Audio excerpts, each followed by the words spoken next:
با تصدیق مرگ 12 نفر، ایران به دومین مرکز کرونا ویروس تبدیل یافت. در تهران و شهرهای دیگر مکتب‌ها تا 25 فوریه بسته می‌مانند. به سبب سرایت ویروسی خطرناک، زمان بازی‌های گوناگونی ورزشی هم به تأخیر افتاده است. از جمله بازی فوتبال بین دسته سپاهان و پرسپولیس که قرار بود روز یکشنبه گذشته برگزار شود. مشکل و دشواری ممکنه وجود داشته باشد، ولی اینکه در دسترس نباشد به هیچ وجه. ما هیچ دارو و تجهیزاتی مورد نیاز برای بیماران کووید 19 نیست که به اون دسترسی ولو با دشواری نداشته باشیم. ولی کوچه های کم آدم و نوبت طولانی در نزد داروخانه ها بیانگر نگرانی افزاینده مردم است.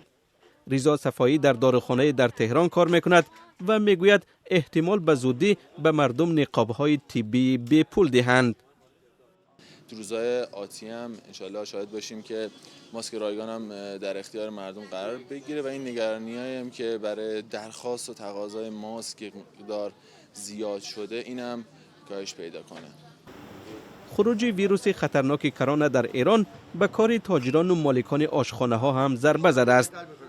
به گفته صاحبان بعضی از آشخانه ها در تهران، صف مشتریان و همین طور میزان درآمد آنها رو به کمشوی نهاده است.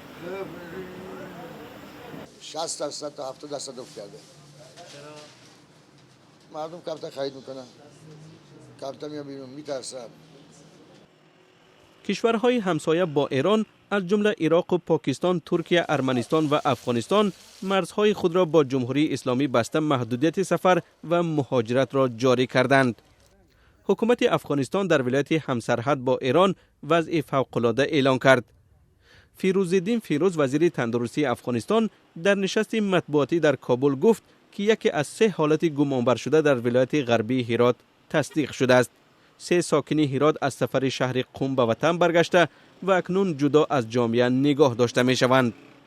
در چین نخست منبع کرونا ویروس بیش از 2500 نفر سرایت دیده درگذشتند و شماره موردهای تصدیق شده به تقریباً 80,000 نفر رسید.